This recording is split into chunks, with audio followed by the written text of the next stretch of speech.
Not your name, but who you are underneath your name, underneath your beliefs about yourself, who we are in the space between our thoughts, your internal being that is independent of our culture, our gender, our sexual orientation, or our appearance, our core self, underlying our temperament and personality, who is a witness to all the roles that we play in life, the part that endures through our entire life no matter how much our physical self changes, the you who knows our deepest wants and desires and exactly how to reach them or allow them to emerge. Who are you? 20-year-old me really didn't know who I was either. I'd behave different in different settings. When I was with my family, I'd be quite reserved and quiet. When I was with strangers, I'd be very polite. When I was with my friends, I was very outgoing and gregarious. And I was really aware of these differences. But being aware of these differences led me to ask, who am I really? What is my true personality? And I racked my brain so often for so long to find the answer, but I just couldn't find it. I kept discovering that my behavior was dynamic and that my personality traits in any given situation changed. Unbeknown to me at the time was that my personality encompassed all of those qualities. And not only that, there was a part of me that was aware of my personality and behaviors, and they were occurring and aware of every single change that had ever occurred in my life. The real me. And chances are, like the younger me, you don't really know the you that I'm talking about either. At least not very well. I'm talking about the real you, your true self. The thing is, it's not that we don't know that part of ourselves. What's more accurate is that we've mostly forgotten that this part of ourselves existed, or have forgotten how to likely listen to it or identify with it. And it's usually because we've been unwittingly deceived by our parents or our caregivers or members of society who taught us in the same way they were taught. Not out of malice, but rather ignorance. They didn't know any better and only taught us about who they thought us to be. This deception starts at our birth. As humans, we're born as a true self within our body. But this doesn't include a belief that our body is ourself. We're born as pure awareness within a body, and we're taught from the beginning to identify it with as a self. I call these thought beliefs and these taught beliefs the egoic conditioned self, or the conditioned egoic self. The conditioned egoic self consists of the learned beliefs that we are our body, our emotional states, and our mind. This egoic conditioned self begins when we're given a name, and then we're repeatedly called that name throughout our life of our body. We identify with the name as ourselves, but when we are naming as ourselves, it's an illusion. There's no static state of self that actually exists. We're taught by those around us to believe that our body is ourself, even though our body is in a constant change and remains in constant flux throughout our entire lives.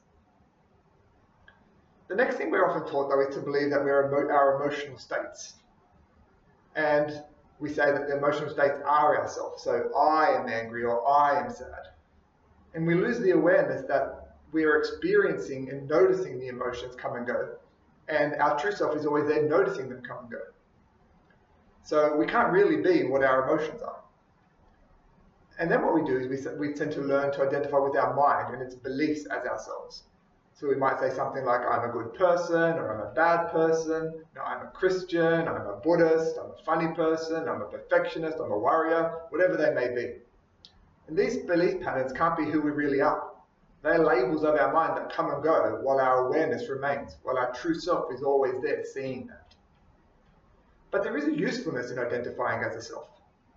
Now, while the static state of self doesn't really exist, identifying as ourself through our body, our mind, and our emotions isn't all bad. It can assist us with our functioning. If we never identify with these points within our awareness, then we'd never care for our physical bodies. We would ignore experiences of pain or ease and never listen to or utilize our feelings to make our life better or keep us safe. We would also never use our emotions to make our life easier through the wonderful knowledge and information stored in our mind, and use our minds to make our lives easier too. Problematically though, identifying with only our bodies or our mind and emotions will lead to suffering and a robotic-like experience. We'll be victims or slaves to whatever's happening to our bodies or emotions, or whatever our mind happens to be reacting to in that very moment. But what about our spirit, our true self? Did we ever learn to identify with that part of us? And while many of us have some concept of the spirit within, it's often seldom taught. Hence our understanding is poor and remains a mysterious component of us. It's this spirit part that I call the true self, which, if we know how to live from, can free us from our identification with pain and suffering, and allow us to live a happy, content, peaceful, and harmonious existence. It is the part of us that can help us transcend our conditioned egoic mind and enter into the peace and bliss of a true deep self-connection. Many have written about or spoken about the true self. Some people call it our spirit, some call it our soul, yet it goes by many other names, such as like the higher self, the inner being, superconsciousness, the wise mind, the authentic self, Buddha nature, Christ consciousness, inner awareness, inner essence, just consciousness. And the true self is a key principle in most religions, but it's actually not limited to religion. It's connected to spirituality, yet even then it's not limited to spiritual people.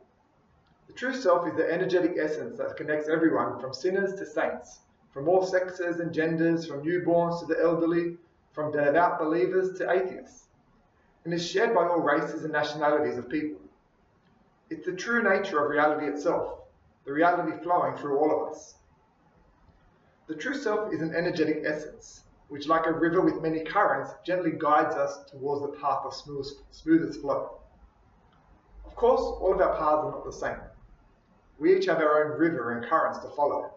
We have the choice at any given moment to connect to the current we specifically align with and float with, or fight against that current. We got the choice for either.